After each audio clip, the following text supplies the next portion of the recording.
whistle pop. It's the whistle pop. Pop, pop. It goes pop, pop, pop. Pippity, pippity, pippity, pop. You Get know whistle I popped. keep that motherfucking whistle popper on me. That's right, I do. Gotta do it. Don't get caught lacking, man. Yeah, That's somebody your rolls whistle up on popper, me, dude. I'm going to make sure I have my whistle popper. Yeah, if you slipping, you're gonna get got.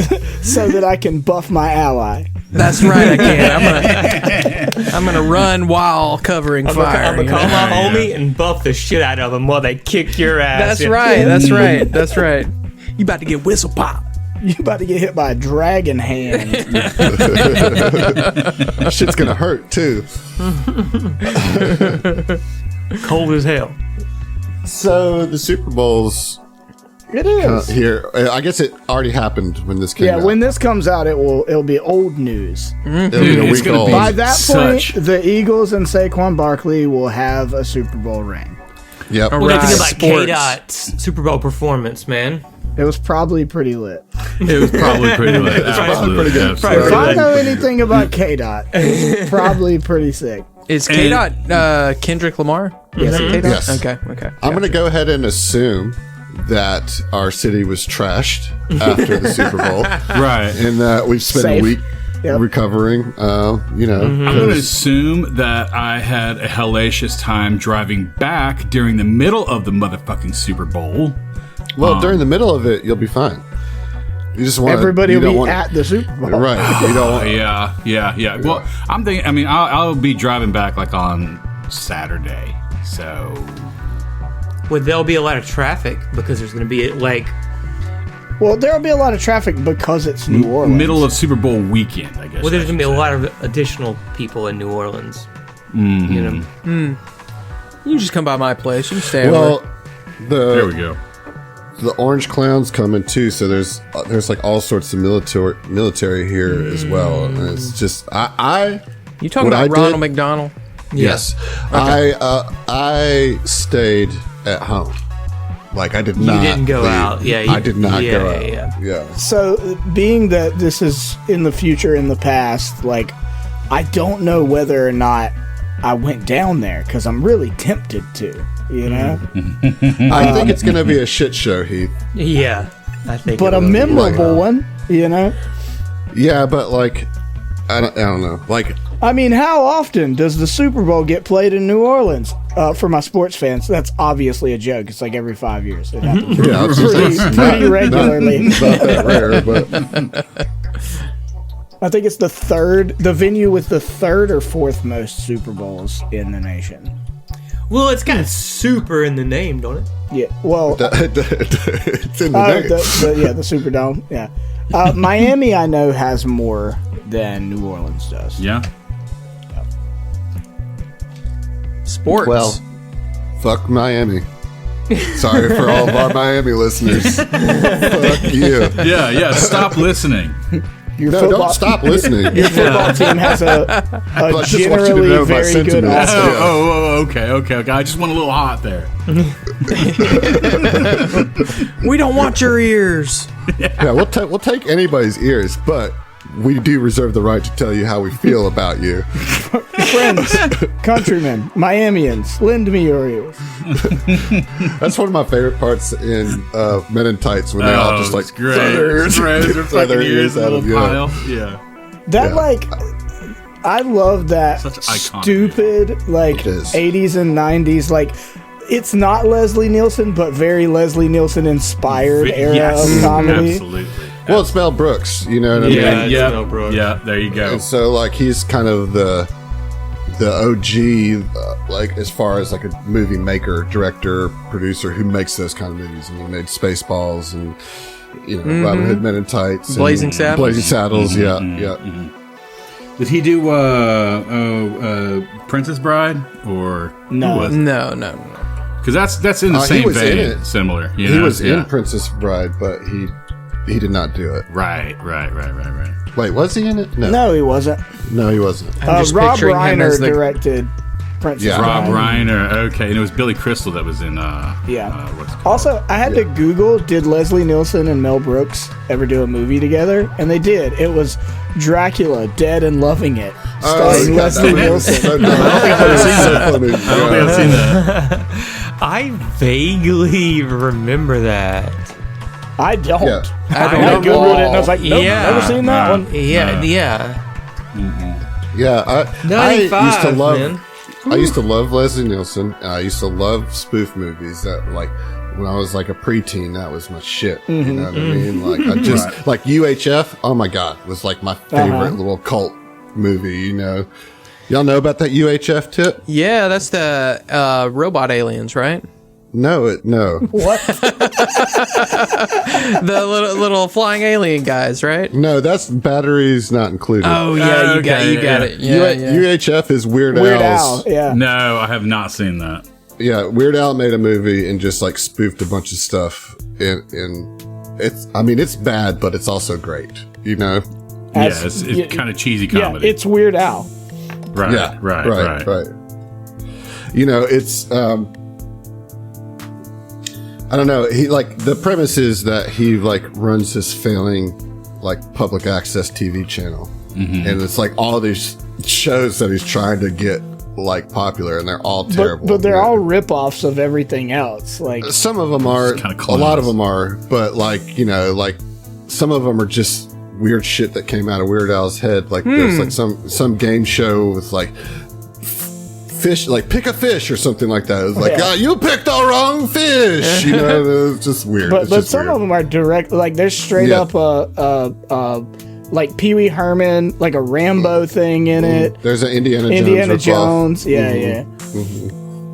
Interesting. Speaking of that, I am going to see Raiders of the Lost Ark with a live orchestra playing the Oh, that's pretty soundtrack. sick. That sounds yeah. really cool. Hell yeah. Yeah, that's gonna be this This great. This Yeah. isn't nearly as grand as that, but I've mentioned it before. But our friend Will, me and him, usually it'll be like every few months, but we try to make an effort to go when they do the like flashback cinema at the movie that's just theaters, great. That's just and great.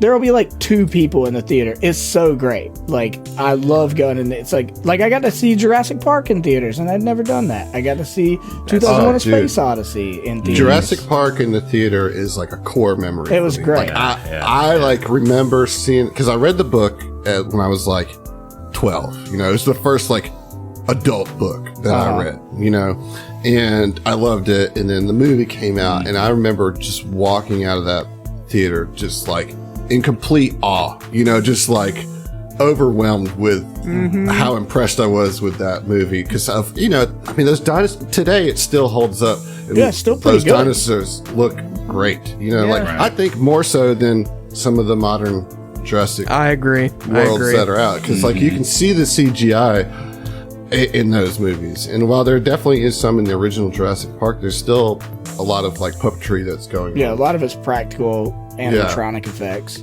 Yeah. Anyways, that's one of my favorite movies. I also like recall watching Planet of the Apes. This is about maybe a few years ago, but like did the flashback, movie as well. But it don't. Oh, so it was the OG one? Yes, Yeah. like Yeah. 1968, and like they had it to where it was going to be playing in succession, each one like each separate day.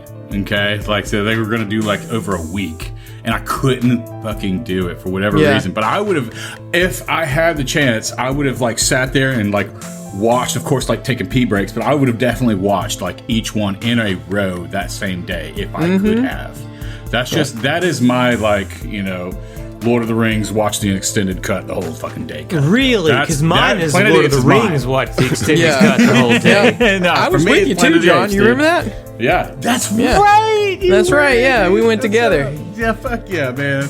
Dude, good that shit. shit's so great. So dope. I love it. Dude, So Zach, the extended, sorry, but the extended Lord of the Rings thing is something that Grace and I are considering doing on our cabin trip when we skip Mardi Gras. And a big part of the reason is that she saw some reel on Instagram where, this couple did that, and they did like the Hobbit's meals with it. So they had like a 10 meal day, so they had like first breakfast God. and second Hell breakfast. yeah, But bro. they weren't like full meals, right? Yeah, like, right. and they had 11 like 11, Yeah, they had 11sies and like all the things, and it's just like a fun little addition to doing like a full day marathon of that. You know, You're going to spend your whole like time cooking while you're watching the movies. We're not going to do it because we talked about it back and forth, and it was like, well, I don't want to spend our whole time that we're in the cabin watching Lord of the Rings when we can do that here. You can do that here. Like that would just eat up all of our time. And it's not like we're going to be doing much while we're in the cabin. Yeah. But devoting that much of our vacation to Lord of the Rings seems a little but you're going to excessive, get back, and you're going to be back on that New Orleans grind, and you're not going to do the Lord of the Rings marathon. I think they'll do it. They'll do it. Just put it on in the background. Yeah. You don't have to be like... I mean, you've seen Lord of the Rings, dog. You know what happens. Yeah, I mean, so it's that like... defeats No, the you got to whole commit purpose. if you're going to do it. Yeah, exactly. It defeats the whole purpose. Well, I'm thinking like the fun part would be like actually cooking the meals, like planning out the right. meals and cooking them while it's on, while you're like chatting to each other, you know? That is the thing, like, because we do know what happens in the movies, right? So we wouldn't stop the movies to cook our meals. We would just get up and start cooking whatever course was time, you know. But I just, that would essentially take up a whole day, and we're only there for like 3 days, you know. Right. Yeah, y'all should go hiking, look at rocks. Yeah, Collect some rocks. We're Your gonna wife's get a some rocker, rocks. isn't she? Yeah, she is. Yeah. Yeah, just let me know where y'all going to be, and I can send y'all some, where some agates might be. You know where the good shit is. Huh? Oh yeah, man. I got a rock Yeah, guy, man. trust me. I mean, y'all are just gonna be in Georgia. Y'all gonna be in Georgia, right? Yeah, who's your North rock guy? Right outside of Helen. Okay, is that like Midwest or Northwest? You know where Dahlonega is? I mean, I don't know where anything is. I don't even Well, I mean, asking questions. I no longer trust. I no longer Okay, trust you your don't know rock where shit expertise. is. Yeah, like if you don't know where Dahlonega is, You know, I'm bad at proper nouns, so it's like, oh, where's this place? It's like, I don't know. I'm looking at a map of like millions of year old like shale formations. Like, I don't know where this town is on this map. You know, Yeah. I'm just saying, like- like Dahlonega is like the epicenter of the gold rush in Georgia. Like it started there. It's like where people started really getting into digging for ore. You know what I mean? So, like, the if you don't rock know where capital Dahlonega of is, the Deep like, what are you even doing? Yeah, what are you even doing? And you don't know the proper nouns? Hey, it's pronounced Dahlonega. Hey, It's not. you need to stop this agate keeping, all right? Hey, that's not bad. That's pretty good. That's pretty good, John. Hey, Someone had a couple layers. You It know, works like, better in text, but it's still pretty good. It's still pretty good. yeah. It's pretty stratified there. Pretty stratified.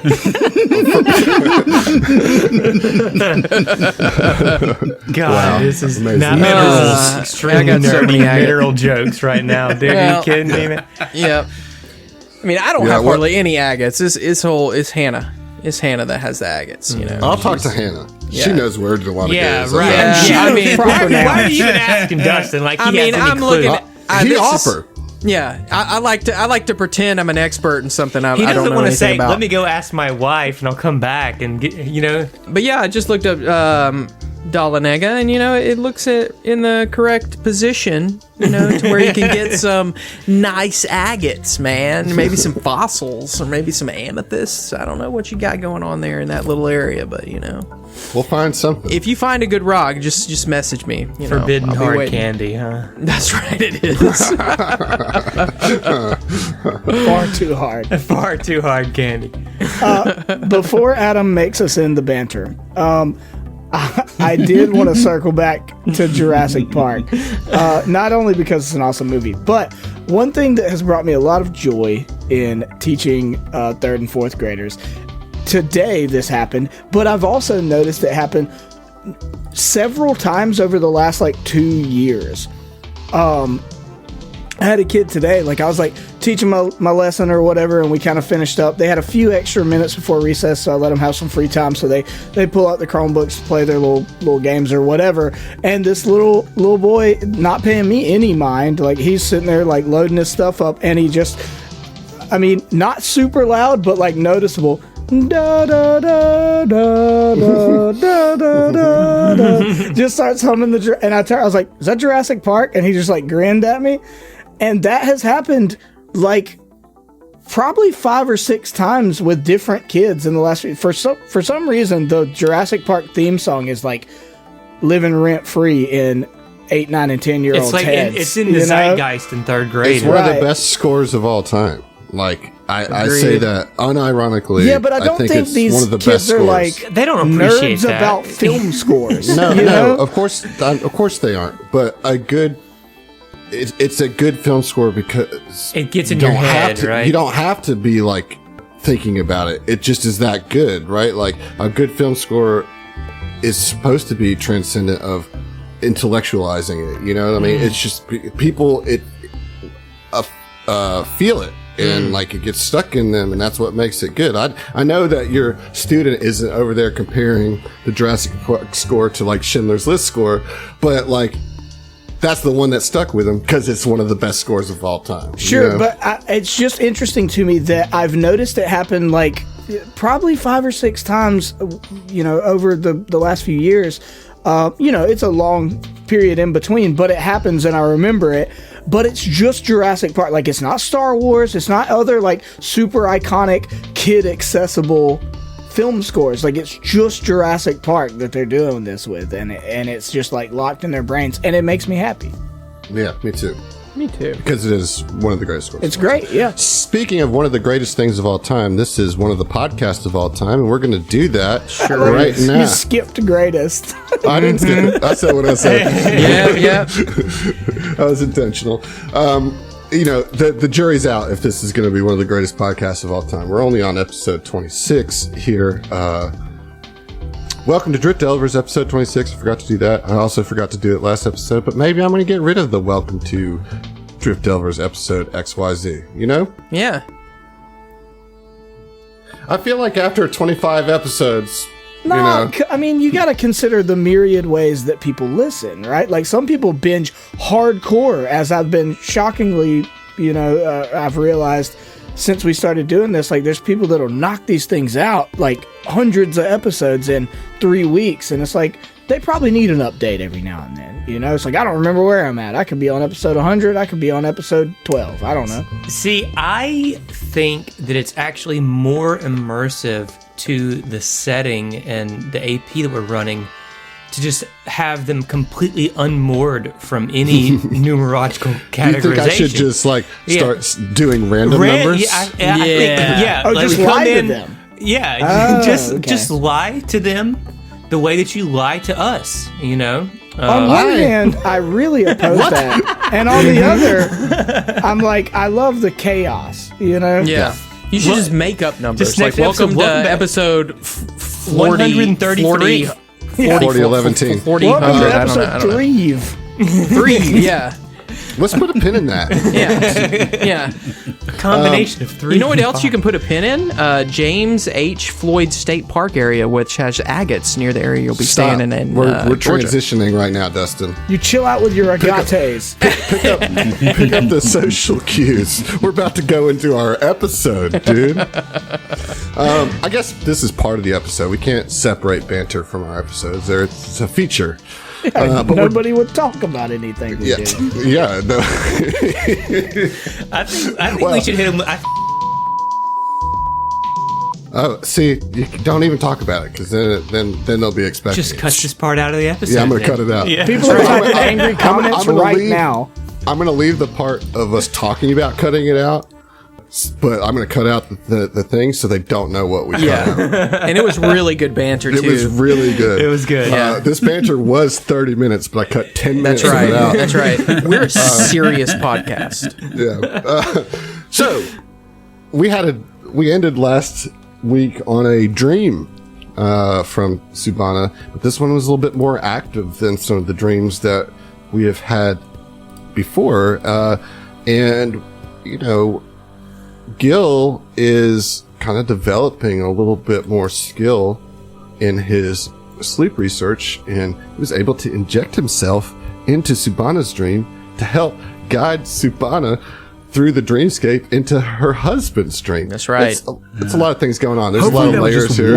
One time only. Hopefully he's not just jumping in and being a little perv, you know. I was about to say, like, we tastefully cut off before the hardcore Vesk sex happened. That's right. But Gil was certainly there. Yeah.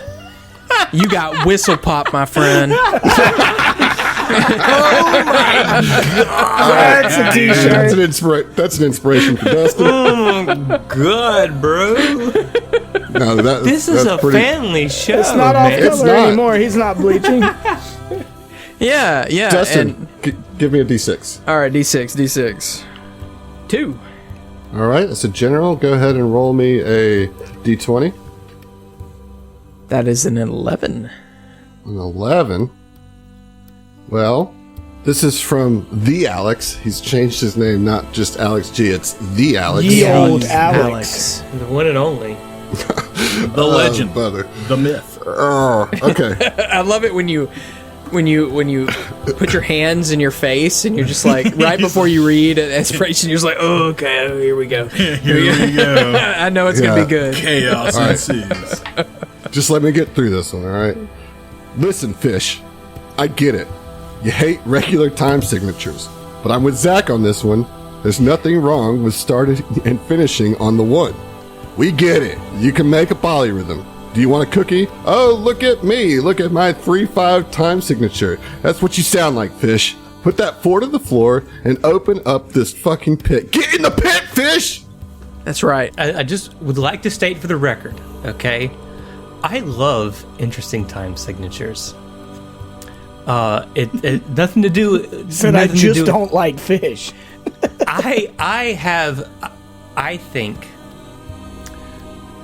by virtue of sheer being beaten down, I don't know what you're talking about, sir.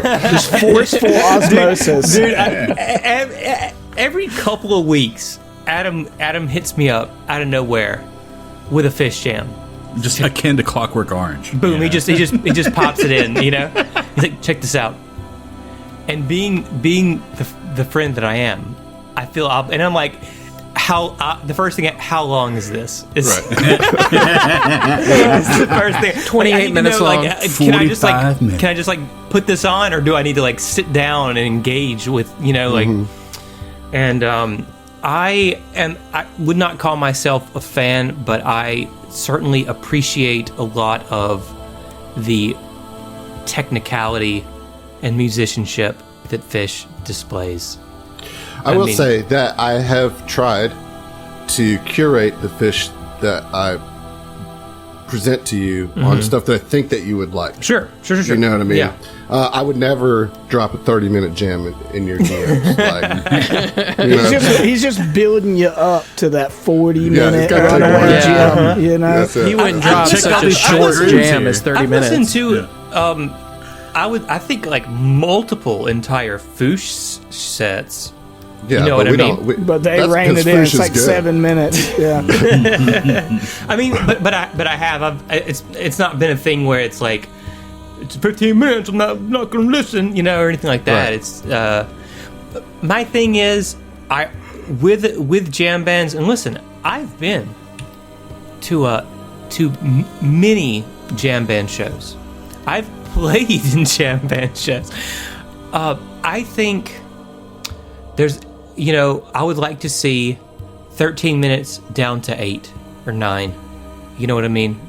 Most of the time. I think a 13-minute jam could have been done in 8 or 9. If you could That's just all I'm remove saying, the jam part of the jam band, I'd be all about it. The song is a minute and a half in a jam band song, Sometimes, yeah. The song Look, itself. We don't have time to get into all the incorrect things that you just said, so we're just going to push forward. You guys are welcome for this little bonus banter. I'm sorry that it was fish related. You can blame the Alex for that one. Yeah. I do think, despite it being insistent, it is kind of adorable. He's still that regularly sending you videos to still Adam's try to convince you. He's never going to stop trying. I don't think he sent me a fish jam in 3 years. He doesn't have to. He doesn't have to send you a fish jam. Well, it's also, Zach has a particular way of engaging and talking about music that I really like and appreciate. You know what I mean? And that's like no shade on the rest of you, but Zach gets into the nitty gritty of the technicality of it. And also, like, it's an active response rather than just like, all right, I listened to it, thanks for that, and then that's it, you know. Right, so I just appreciate that. Yeah. I mean, I'd be for like, sure, cool, sure. the sounds are nice. Yeah. Yeah, we're all too music dumb to, was really to spacey, make man. it a satisfying conversation. I mean, Really look, getting you in the can- soup, bro. You can make it mean if you want, Heath, but it's not. Anyways, we have a game to play, guys. Yeah. Like, fuck, it's like already halfway through the episode. Oh, is it? Shit. Damn. It's 26 minutes in. that You're just means it's a welcome. longer episode, You're my welcome. boy. I guess so. We'll try to be expedient. Don't make promises you can't Not keep. me. Yeah, like, it's not going to happen. So, yes, anyways, dream happened. We ended with Subhana waking up, or really Subhana's husband waking up back in Absalon. I wanted to give you guys some opportunity to talk about your reaction to the dream, but I am going to ask that you keep it kind of concise and efficient if you have anything to say about it, or we can just jump into the next day here. Well, are we all like? I feel like No, that's I'm asking private, you as you know? I'm asking you as people who heard it. okay. What you think about it. John, if you want to say anything about it too, you know. I mean, Well- I think the obvious thing is the being able to communicate, right? Like that's a pretty big deal with pretty big implications for the future of Gil's dream research. Indeed. Guilty. I've discovered the ability to Inception. observe someone's dreams, basically. Inception, yeah. Like I was able to hook myself to some electrodes and kind of like ride that wavelength, you know, down into the recesses of Subhana's mind. Yeah, and to be clear, it was not Gil who opened up the ability to connect to Subhana's husband's dream. That was Desna that opened that path, but Gil was able to see that Desna was interjecting into Subhana's dreams and has figured out a way to come in and help guide people through what Desna is laying down. You know what I mean? So, like, he didn't know where that passage was going to go. He didn't know how those passages were made. All he saw on his readout was that there... What's the word you keep using for the waveforms that are not theirs? Exogenous wavelengths or something. Yeah. So he sees those and can now see in real time when Desna is interjecting themselves into a dream. That's cool. Sure, yeah.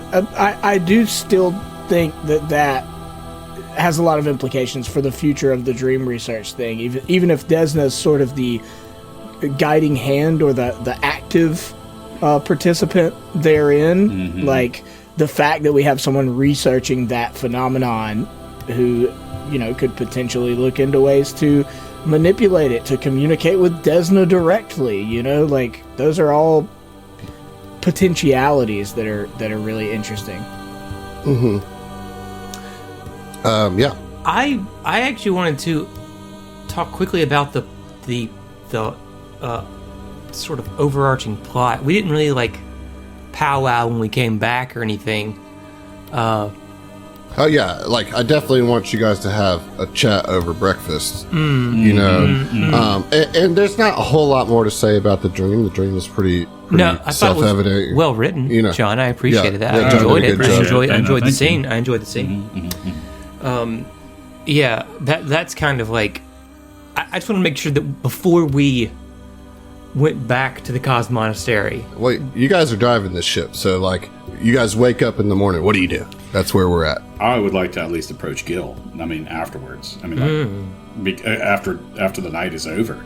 You know, probably discuss dreams to some length and like, you know, I guess like get it more into the granular details of like whether he can do that all the time now, or if that's kind of what we were just discussing, but like convey that through Gil, have a discussion with Gil regarding that, you know.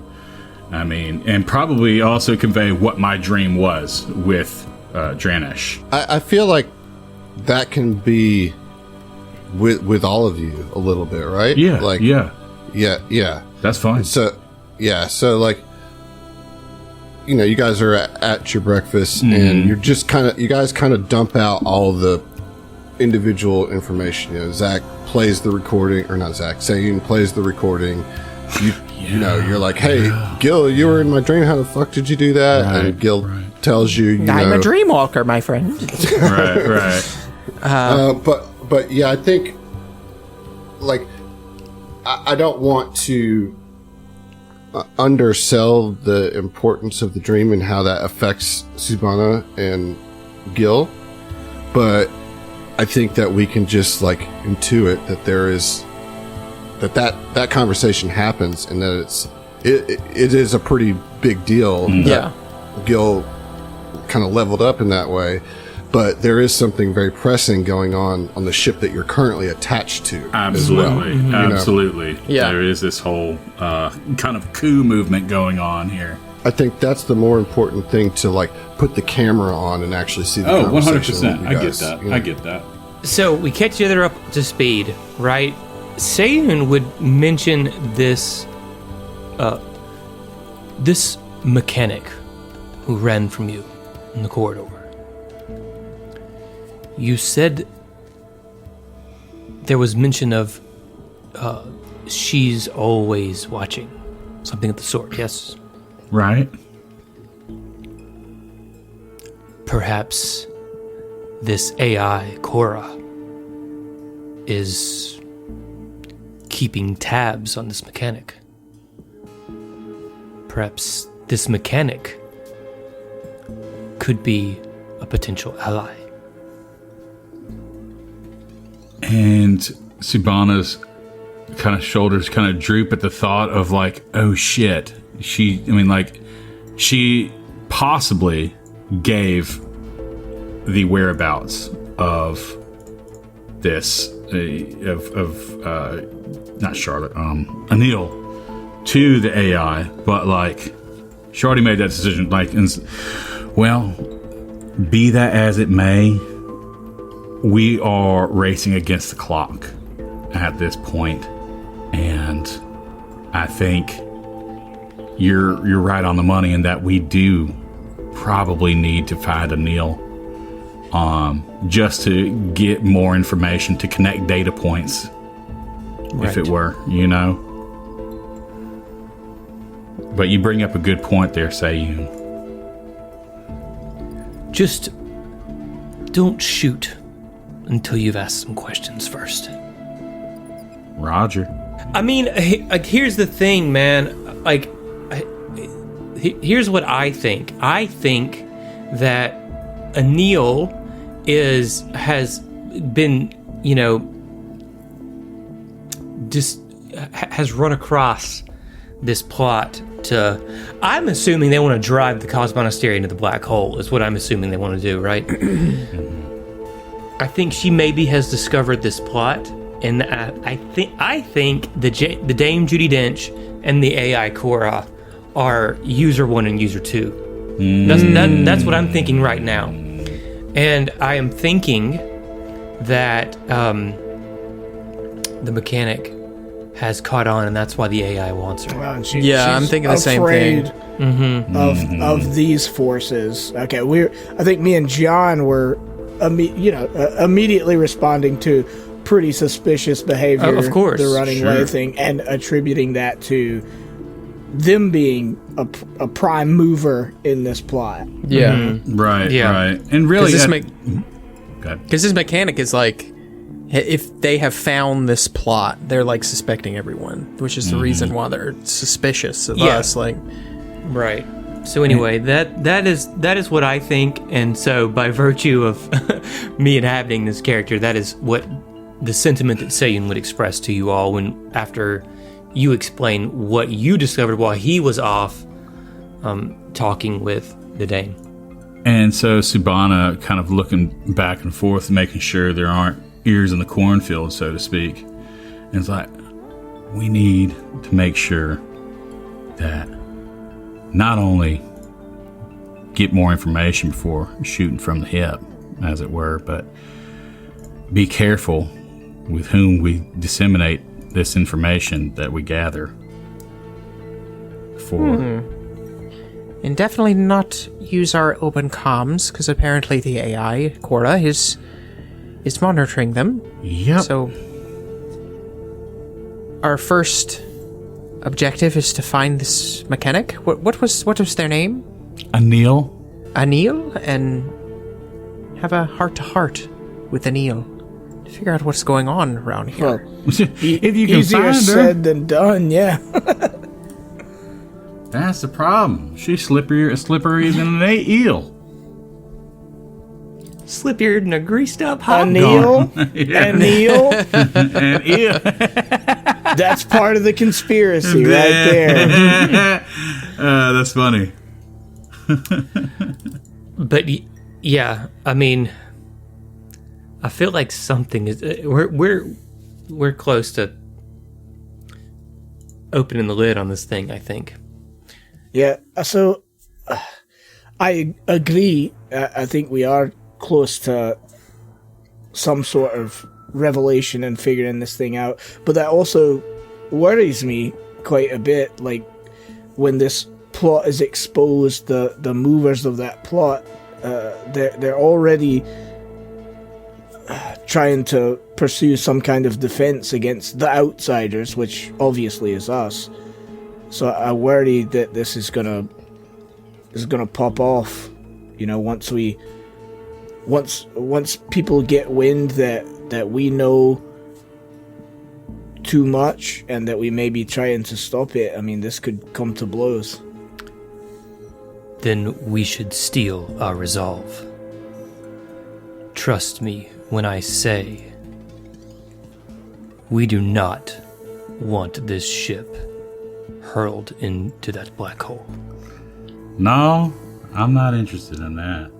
That doesn't sound fun at all. I say we maybe not put faith, but put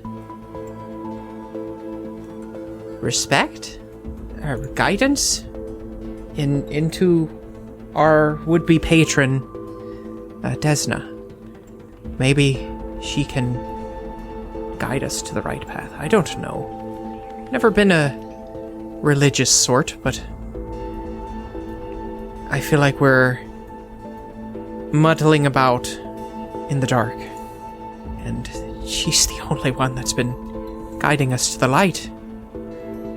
I don't know, really. I'm all for checking out this mechanic first, but this fractured sect of Solarians it's not fun to be around, really. Honestly, one's the void. They want to jump into a black hole, and the other people are nearly just as crazy. Oh, I kind of hate to say this, but if obviously it's not everyone that's on the ship that wants to hurl the ship into a black hole, but I mean, if it did, wouldn't it would just destroy the ship and everyone on board? Or is this going to create some magical effect that we don't know about? Like, I guess what I'm trying to say is, like, if we could get in contact with those who are opposed to this and maybe rescue them and get them to come with us, would it hurt anything for the cultists to go and hurl themselves into a black hole? Well, from what all we know about the mechanics of such a thing, they would all be doomed. Sure, but if they want that, I mean, as long as we're protecting and saving the people that don't want that, is it worth fighting them to save them from them wanting to end their own I just want to lives? point out that the ship, the Cos Monastery, is like these people's homes. You know what I mean? Like, for whatever that's worth. Like, this is this is a long-time monastery of devout cycle followers, and there are definitely some who are this like kind of sect that wants to throw themselves to the void in whatever way that fashions. But this is like a home for a lot of devout Solarians, you know, and so they want to be there. You know, just to throw that out there. I mean, you know, sure. you would have to convince them to give up their home, I guess is what I'm saying. Right. I mean, I'm just saying, like, if it's worst case scenario, if we blew the lid off this thing and it's like there's two factions and there's two that are obviously crazy nihilistic cultists and they're like, we have control of this ship and we are driving it into the black hole, and there are a group of their fellows, but they're like, we disagree philosophically with that. Like, worst case scenario for them, like, we could at least get them off the ship, and yeah, the ship gets destroyed, and like, you know, like, would you rather your home get destroyed by a tornado and survive, or get thrown in there with it? You know, well, why wouldn't we just give them a skiff, give the the nihilists a skiff, and let them sail that bad boy off into the black hole, and save this like hundreds and hundreds of years old. I mean, this is a monastery. You know what I'm saying? It's like, hey, why don't y'all just burn down Notre Dame with yourselves inside again? We just finished rebuilding it, but hey, let's, you know, like, you don't destroy the history and the culture. I mean, they're the ones who suck. Let them go. Right. You know what I mean? It's burning down the village of like some of the death cult, you know. But like, here's the thing, and just to piggyback on Adam's point is here's the thing: the sticky situation is that we may encounter the possibility of not having enough room. This is a cos monastery compared to our ship, okay, and that's a tough decision to make at that point. Secondly, have you ever tried to save somebody that's drowning? You know, in other words, chaos ensues, and then you have the situation where you yourself are also stuck on the cos monastery at that point. I mean, I would like to try to save people, but not risking at the expense of my life or the life of my crew. And not only that, but it's not just our decision. This is the decision of the entire crew, the ones that are still aboard the Primarana. So these are all fantastic questions, and there's a lot to chew on here. I want to just remind you guys of a couple things. You know that the abbot is going to have his weekly meeting with his top people this day. You do know that the mechanic is running around in the bowels of the ship somewhere, you know.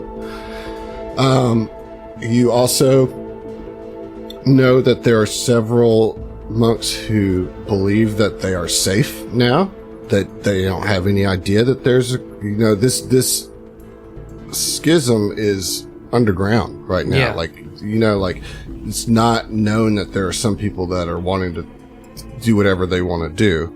And then you have the concern about where does Korra land on either side of this debate. You know, these are things that you don't know and can make any decision making at this point a little difficult. So I just want to throw that out there, that those are the options that you have today to dig into. I mean, we're gonna try to learn as much as we can, and I just don't want everyone to think that, like, I'm saying abandon ship, like, screw these people, let's get the survivors off. I'm just concerned about, like, okay, if Korra is in cahoots with the cult or whatever, and Korra is a powerful enough AI that she can control the ship, and there's like nothing we can do to like alter the course of the ship, like, that's a worst case scenario, right? But like, if it comes to that, we should save as many people as we can. Obviously, we'd love to save the ship, boot the bad guys off, and take control of it. Sure, right? Like, that would be ideal. That's what we would want to do. And we still have to, I guess, let the abbot know about the secret communication. that we Unless that Lenny he is received. the other user, though. You know But what I'm saying? we don't know. We have to provide this information to somebody. And but the thing is that we sit here and agonize over who to share it to. We have to eventually like fish or cut bait. You know what I mean? Yep. So, Okay, so let's do that. Let's All right, quit discussing it. So you got two options here. You can do both, but which one do you want to do first? Do you want to try to find the mechanic, or do you want to go to the meeting and sit in on the meeting with the abbot and his top advisors, you know? I mean, I personally want to see where this leadership structure stands. Yeah, the Okay. meeting. What do for they sure. think? Yeah, You know? yeah. Get I'm a with you better on that. idea of like, what if they're all in on it? Then it's like, okay, we've got way bigger problems. Like the whole leadership structure of the ship is Fair enough. a problem. You know? Yeah. Yeah. All right, let's do that. All right. I'm All down right, with that. all right, so you guys have a really long breakfast on your ship, kind of discussing all the ins and outs of what you're dealing with here, you know, and maybe even feeling a little frustrated because you don't have, you know that something bad's happened. You got the sense of what it is, but you don't have any details to be able to act on it. And so you move as a group to the Hall of Reflection, which is where you know that this meeting is going to take place. And so you kind of go in there and take inconspicuous seats at one of the tables, make it look like you're just doing some study, just to kind of be in there already when they come in to have their meeting. First person to walk in is the abbot, and he heads over to a little nook in the corner. And then behind, you know, shortly after that, another Solarian walks into the room. There's a female Solarian and joins him at the table. And finally, you see Sister Baraga, you know, Dame Judy Dench. No, Dame Judy Dench. Old Jane Duty. Yeah. Daily. And she walks in austere robes as black as the dead star in the viewport, primly folding her wrinkled hands. You know, I will say, you know, at this point, she is commanding a presence that's much more self-assured and, like, strong than what she presented to you. You know, she doesn't seem meek. She's commanding respect just with her aura, you know? I gotcha. And she starts off, right? She speaks in a calm voice. Our order is dedicated to understanding of cosmic forces. The darkness of imploding stars is among the most profound of these, and it bears further study and contemplation. A contemplation, Sister Baraga, Teleris replies, that could be performed from a safer distance. Why, if it weren't for the Primarana and its valiant crew, we would all be dead, pummeled by debris, or sucked into oblivion. That's only because the engines were dead. A third voice joins the argument. This speaker is Nanura, Final Horizons Kasatha pilot. She fidgets as all the eyes turn to her. From here on out, I'll be at the helm. I'll keep us out of the danger zone. There you have it, Baraga says, nodding her head as if the matter is decided. I am conflicted, Teleris admits. Nothing's been the same since the drift ejected us from our mission to the stellar nursery and brought us here to this singularity instead. Perhaps we have observed enough birth and life, Baraga replies. Now the time has come to contemplate the end of all things. Besides, Baraga spreads her hands in a matter-of-fact gesture. The drift is closed to us. We cannot go anywhere. I say it is a sign. This is where we are meant to be. The other monks nod in agreement, persuaded. Teleris sighs in resignation. Do we actually? Can we speak during this meeting? Or Yeah, of course. Oh, Yeah. okay, all right. Listen up, fuckers. I mean, like, look, that's just it. That's just it. This is a meeting between. I mean, like, I feel like we'd be like flies on the wall and like almost injecting ourselves into this meeting over the religion. You know, I feel Certainly that would be kind of the sense that you would get, but nothing is stopping you from interjecting either. All right. Okay. You know? All right. She's going to politely try to intervene for a second. She's, excuse me. I'm sorry. Hi, I'm Subana, and this is the crew of the Pre-Marana. And as you're probably already aware, and I apologize if I'm overstepping my boundaries here, but it seems to me that there's a bit of a conflict over whether you see this as a sign to proceed forward into some sort of transcendence, and she's kind of like gauging the eyes in the room, using particular verbiage, you know. So she cuts eyes at Sayun when you say some of these things, and she says, "I said no such thing. I am merely wanting to stay here and study this black hole. I do not understand why you are even speaking to us. You are an outsider and you have no say in our decisions." And she's like talking to Subana, but staring cold daggers at Sayun. I will say this. You want to cut? Sayun is he's not flinching. Like he'll stare right back at her because he knows what she said to him. He knows that on his comm unit right now he has her words recorded. You know, he's not intimidated by the Dame Judi Dench. I'll tell you that. So he stares resolutely, silently, but he meets her gaze and does not avert. Cold as the void. So basically, Subana. So Dame Judi Dench. James You gotta say the whole thing. Yeah. It's like a pet name, Yeah. Slickback. Thinks that Sayun shared information with Subana, and that's why Subana Right. is saying this, right? Yeah, well, I mean, because nothing that she said in this meeting is what Subana just indicated was her desire, and she knows what she said to Sayun, which was exactly those words. Yeah. But it was, I mean, like, it's kind of showing our hand a little bit, but it's trying to see if anybody else shows their hand at the same time regarding that, you know? Not necessarily what the Dame Judi Dench is you know, shared with Sayun, but whether or not anybody else was like, oh shit, this is talking about transcendence. Talaris just looks at you and kind of gently, reaches one of his arms out to you and says, "Please stay out of this. You have been a help to us, but this is not your concern." He looks uncomfortable. And then Nunura, she looks engaged with what you're saying. Which one? She's not Nunura, the pilot. Okay, all right.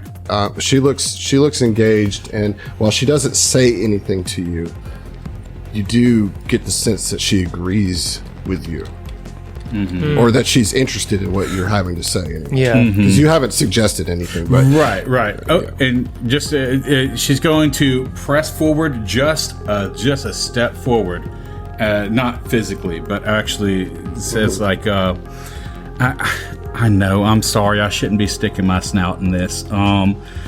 It's just, is everybody on board with this studying? Is there anybody who's shown any kind of reservations? I mean, we would be happy to provide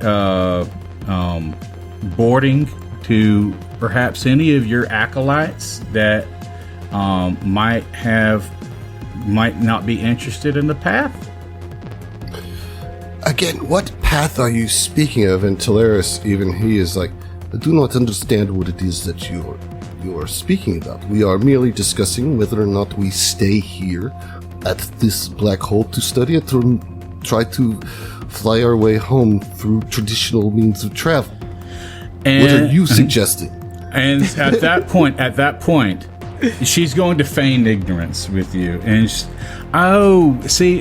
I misunderstood what y'all were even saying. I'm sorry. A lot of this discussion is a bit above my head, and I admit that when I have been outmatched as far as wit on this, I'll leave you be on this discussion.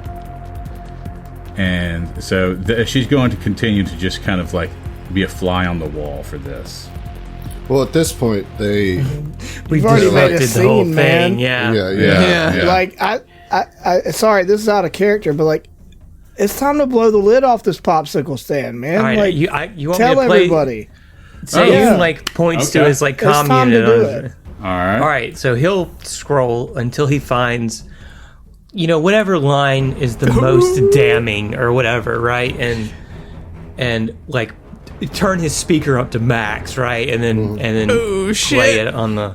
He hooks it in through the Bluetooth. Yeah, You know? no, Core 6 would have it coming out like some totally different shit or whatever, Got some Bose speakers up in here. Yeah. So you play the conversation. Now, the conversation was cagey, right? Like, you are intuiting a lot from what she was suggesting, but not once did she say that she wanted to do anything other than study the potential transformative powers of the void. And so you play this for these three people, and you see that Nenora like looks like wide-eyed at Solaris, almost like a Yeah. And meanwhile Baraga is like, you play a private conversation between us as if you have unmasked some nefarious plot.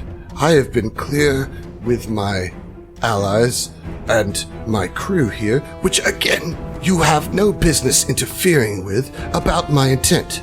Yes, I think that this profound opportunity to study and contemplate one of the most important cosmic forces in our universe is something that we should do, and I will not be shamed for this opinion. Now, you have helped us, and you have done enough. And, Talaris just looks a little conflicted between you and Baraga and Nenora, like, I must contemplate on all of this. I do not understand what the four of you are trying to propose or say here. What do you want out of this outburst? Don't we also have the message between Speaker 1 and Speaker 2? We do, yeah. Like, isn't that also pretty damning? Even if it doesn't implicate a particular person, it shows the plot that we're talking about. Yeah, and it can give context to why we think it's like the conversation between Dame Judi Dench and Sayun is like sus, because we got this message and we're trying to figure it out. So, like, it's just one piece of the puzzle. First of all, let's get a diplomacy check. 2 people can roll. All right. Well, all of you can roll, but it's no aids. You know what I mean? Like, Okay. Oh, I'm good at those. I don't think my. are No, you I being got a sarcastic? -1. Yeah. hold on. So, first of all, I want you to tell me what it is that you're trying to tell them. Like, what are you asking them to do? What are you warning them of? That there is a plot by, at the very least, Dame Judi Dench and another co-conspirator to become one with the void, to embrace the void in order to evolve in some way, which will mean certain doom for anybody who wanted to live a normal corporeal existence. And more specifically, that certain doom in the form of going into this goddamn black hole and taking the ship monastery with them.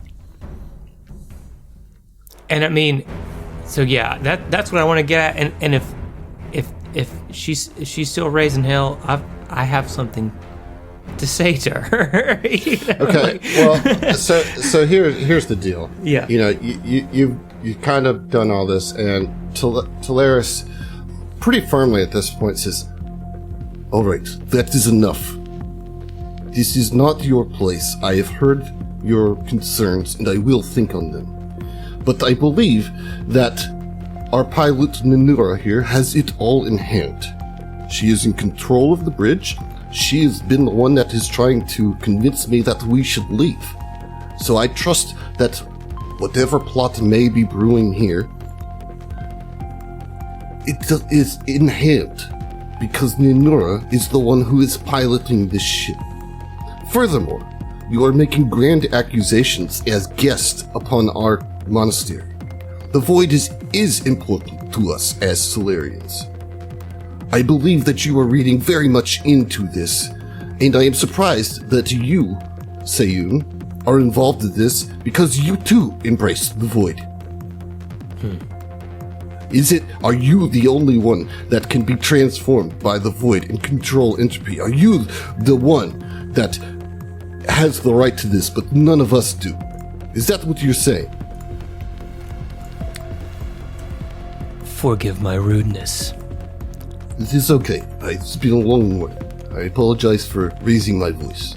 But this is a difficult situation, and you are indeed not part of this monastery.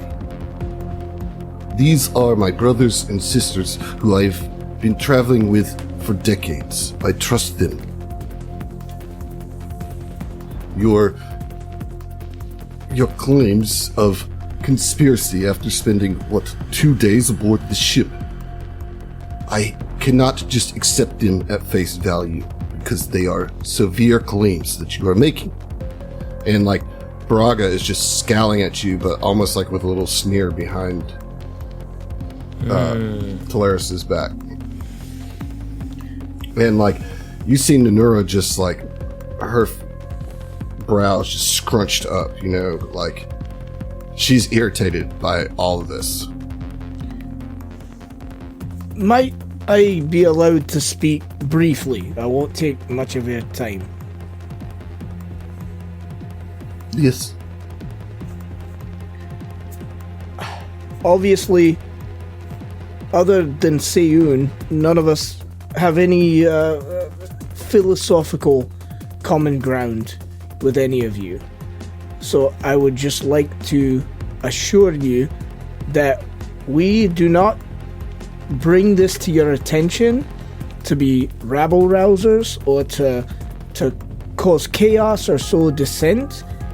We are people who have dealt with, excuse my French, but a lot of dangerous shit very recently, and we still, despite it, have a lot of empathy for other people. And so, it seems to us that you're all in grave danger if this conspiratorial element is allowed to do what they wish. We simply don't want to see all of you killed for philosophical or religious reasons. Embrace the void all you want, but if it means killing and spaghettifying yourself, it would be irresponsible of us not to at least let you know that might be coming down the pipeline. Baratha, is it your intent for us to take our ship into the black hole? No, of course not, Abbott. Nanura, are you adjusting our course at all to go into the black hole? No, of course not. Well, then what is the problem? What are you bringing to me? A conspiracy of whispers between monks? Sometimes things are boring, and sometimes drama is fabricated to pass the time. But I do not see any real threat here, as we are not heading towards the black hole. Our pilot wants us to leave. I am ordering her to keep us here, because I, myself, do agree with Sister Baratha here that this is an opportunity that our order would be foolish to give up. I hear what you're saying. I promise that I will consider and look into it.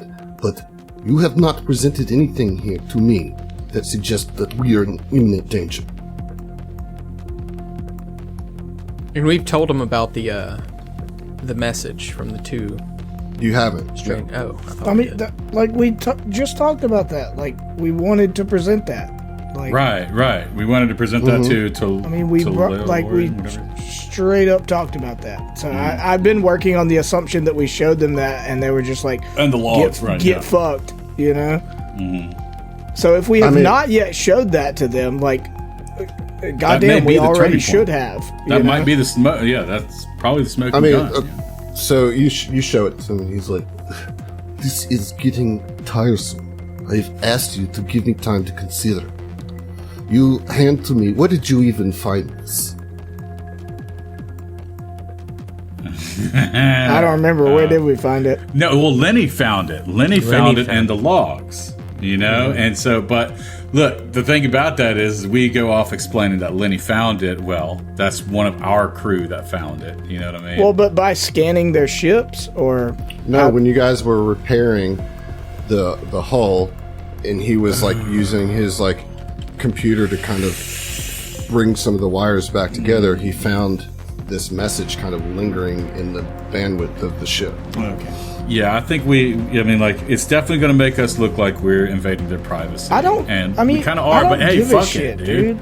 You Like, know? I mean, Well- Raya was the last one speaking. It was like, we found this when we were helping repair your ship, and sorry that we came across it, and sorry that you don't take anything that we have to say with any seriousness. But as I said, if anyone, in my opinion, maybe I'm naive, if anyone came across this and it seemed that there's a risk of this many people and this historical of a site being destroyed and killed, yeah, you would show it as well. So Of course, I make of understand. it what you will. I do understand, but I have nothing here that is actionable. What would you have me do? What do you hope for us to do with this information? You want us to leave this black hole? If there are conspirators on the ship, does it matter where we are? Do you know who the conspirators are? Do you have any proof of who is and what they are trying to do? Admittedly, no. But if their plan is to merge with the void by sending you off into a black hole, then you ask what's actionable. Get further away from the black hole. Black holes are quite large. You can do a lot of research from not quite as close as you are now. The closer you are, the more danger you're in, if there's any reality to this conspiracy.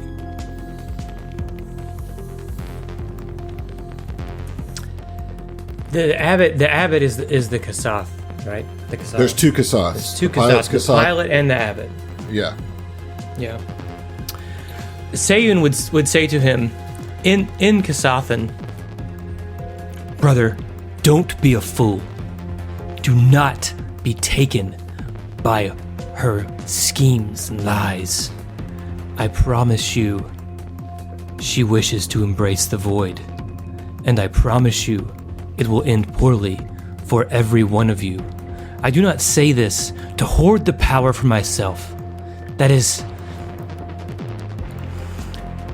it is not for me, and it is not for you. This power is for no one. Trust me, better men than you have perished trying to think they can control something so uncontrollable. And he cuts eyes to the pilot as well. Sister, I know you hear my words.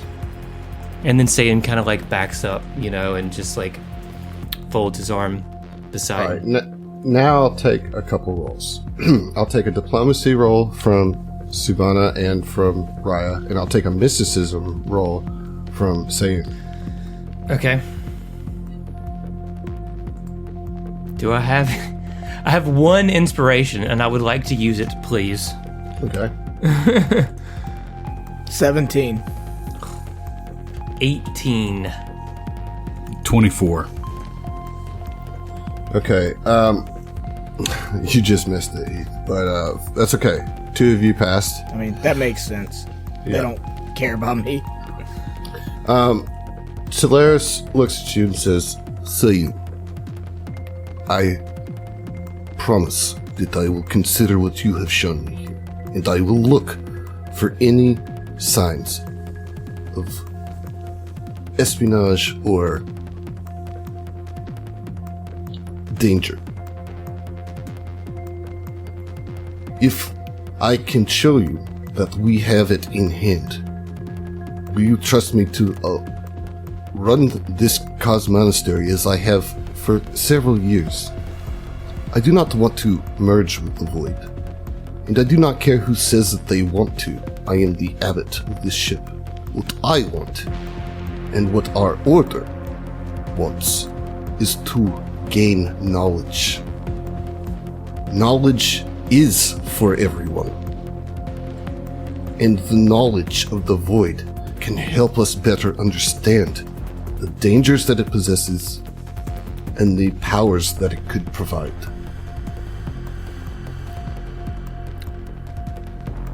Very well, Abbott. And the pilot looks at you, Sabana, and says, "I assure you that I have this ship in hand. All of our flight records and flight paths are under my control. We are orbiting at a safe distance. Yes, we could be safer if we are further, but we would not be able to gain as much information. I am acquiescing to the Abbot's request for us to stay at a safe and not an orbit that would pull us into the gravity well. And you can trust that I will make sure that we do not slide into the black hole, for I do not want that, and I am the one steering this ship. If you want to come to the bridge, I shall show you our flight plan myself." And Subana responds, "Well, your words carry weight, and I respect from the bearer of them. And but we can only trust what you have to say, and I mean we have to trust your choice in this matter." And then Talaris is like, "We must return to our daily activities. We have wasted too much time as it is. I ask that you respect the grace that we're giving you to be on this ship. It is a holy sight to all of us. And I ask that you continue to respect that." And then he turns tail and walks off. Real quick, Raya standing there for that whole interaction is just like pretty stone-faced, like pretty pissed, but like not saying anything, not wanting to mess anything else up. And just as he goes to turn around, she kind of like stares daggers at anyone else who's there. It's just like, "Well, let it not be said that I didn't try to save your fucking lives." And she turns tail too and storms off. She's pissed. When you say that, the pilot locks eyes with you, and you almost see a sign of respect, or you get a feeling of mutual respect there, but she doesn't respond. Right. As Baratha walks out, in your mind, saying, you hear, "You are a disappointment, not only to me, not only to your friends, to your master. You could have saved him, and you didn't. Where was your concern for the dangers of the black hole then?" And then she just keeps walking, not even looking at you, You see him start to raise a hand like he wants to reach for his sword, but then he like stops himself and it's like, "Do it. I dare you. Strike her down. Dude, listen, man. Do not, unless you want to fuck around and find out, bro, because your boy's ready. He's ready to draw on her, right? He's so ready. Like, I don't want to fuck your plot up, but taunt me one more time. Taunt me one more time. Hey, Raya's right there with you. I'm ready to go dragon form, baby. Just one more time. Can Subana kind of sense that, like sense motive or anything like that? See, like No. okay. This is right. It was all mind and everything like that. Yeah, and it's hard to she's read obviously anyway. So. very skilled at it, and Right. was making a point not to be Right. obvious with it. Right. Gotcha. Okay. Yeah, all right. maybe if anything, the only thing you would see is like a slight twitch from Seyun at one point. Mm-hmm. You know, but not even a clenched fist, just yeah, not even so the anime clenched cool. fist. Yeah, so cool on it. Yeah. Yep. Yeah. And Gil's just like, well, y'all just really botched that conversation, didn't you? I mean, he did as best as he could. I think, like None of our diplomacy. You were building a gun the whole time we were doing research. Shut up. Well, I was here for this conversation, and it was painful.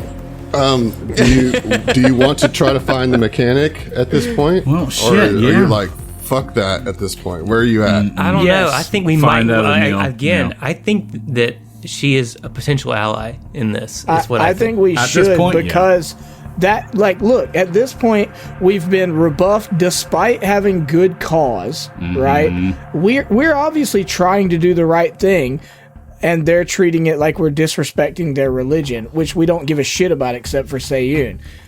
This might be the trump card. This might be the thing that can convince them, right? What the mechanic knows. With that, I think Subana would kind of confide in everybody and says, "Well, now we know that we're going to be watched, and well, from here we may only have Anil to rely on. We need to check her out and get with her before anybody else does, because right now we have played our hand." And just another word, and that is this is going to get out to the rest of the people. It might. I'm going to be eating my food from the Primarana. I'm just personally saying. I don't know if any of y'all are going to continue eating here on the Cos Monastery, but just be careful. I don't think they would poison us. I don't know. Responding to Subana, Raya says, "Sue, we were likely watched the entire time, and we've never had anyone but each other to rely on. Doesn't change anything." That's true. I want to do a retroactive sense motive check. Anybody who wants to roll it can. Okay. I can sense some Interesting. motives. I have a plus Fly on the one. wall. I got a +6. It's one I of my also highest have stats. a +1, my boy. Well, everybody can roll it. So it's good. Well, I got a dirty 3, so Yikes. that's the theme of the rolls for me tonight. Okay, yeah. 13. I'm not going to use an inspiration Yeah. on this. I rolled a 2 for an 11. Come on, baby. All right, 19. All right, Subana. Thank God. While you may not have picked up on anything from Baraga, you do get the sense that the pilot was hearing y'all more than they were letting on in front of the others. But you do get a sense that you might have an ally, or at least an open ears with them as well. Yeah, we But we'll would get- have to go to the bridge. Essentially, she Yeah. invited us to the bridge, didn't she? Yeah. But we'll deal with the mechanic first. So you guys, because they're heading kind of towards the bridge, so you guys may go the other way upstairs. We need survival checks. All right, let's try to find this. I got you, baby. 22. Okay, beautiful. Right. It's a 21. 19 Nice. for saying. All right. Well, it's fine, Subana. You're just following the rest of the group. You Yeah, all you all go back to the hallway of where you saw her initially. Okay, that's where you're making your way to. Yeah, I think Raya is just like, at this point, kind of pissed because in her mind, she's doing the right thing here and is getting rebuffed and not even addressed, you know? So it's like storming, like leading the party. Like, I know where the fuck I'm going. I know where I saw this mechanic at the first time, you know? Okay. So you guys kind of make a corner and you're right again in that long hallway where at the end, she is continuing to work on something. What do you do? Don't scare her. I mean, I'm gonna try to walk up to her again, and I'm just gonna go ahead and tell you now. If she goes no and tries to run off, I'm gonna fire my gun, like at the wall, like not at the person, but just to scare them. Right? Ooh. I don't care. Like I'm tired. Like this is bullshit. Get it together. Who's getting it together? You are just like. Well, what does Sabana want to do here? So, Sabana would want. It's like trying to approach this person is kind of like trying to appeal to a fucking deer to just stay still when you're approaching it, and it's just like, how do you keep a? What was it that she? Let me see. Let me look at the notes here. I mean, look, this is going to come down to a diplomacy check. If you want to, like, try to approach her, saying the words to keep her from running off. Now, if she runs off and Raya decides to fire a weapon in her vicinity, that pretty much cuts her out of the. You know, you're gonna cut all opportunity to talk to this person out because you know how skittish she is, right? Yeah. Like you already know that as characters. I'm not telling you something you don't know, you know. Okay, so yeah, what I would want to do is I think Raya, I'm sorry, John. I do think I understand Raya's frustration. Like I don't think it's like a dumb thing. Well, I do think it's a dumb thing for Raya to do, but I think it's an in-character thing, that choice that Heath is making that makes sense. You know what I mean? Like, well, I mean, my thought process was like, that might like scare, like freeze them in place for just a second. Like, oh shit, like this is serious. Like, I don't want to scare this person off, but if they're already scared off and we're going to lose them anyways, like, you got to take some kind of action, you know? Right. I guess just to frame this real quick, I imagine I would see Raya probably unclipping her gun from the holster. Yeah, just like to be ready. The like leather flip clasp above it. Yeah, and flips exactly. it off. Yeah, exactly. Kind of sees that and just kind of like gently puts a hand to her arm. You know, it's like, let's try a little diplomacy real quick. I tried that already. Ran away. Yelled no at us. I understand, but you're also hot-headed from a very, and understandably so. Let me just try, because firing off a gun in this place, well, yeah, that's something we can't walk back.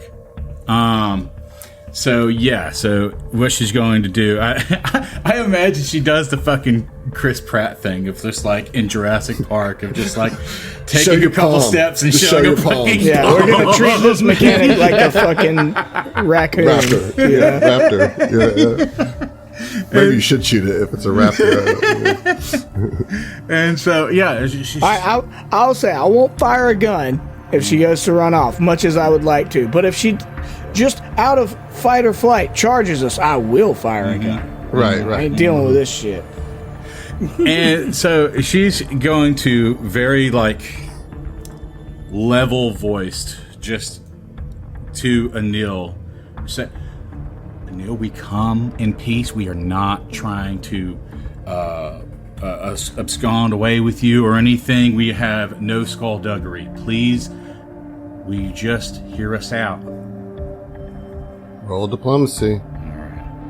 And this time I am going to use an inspiration.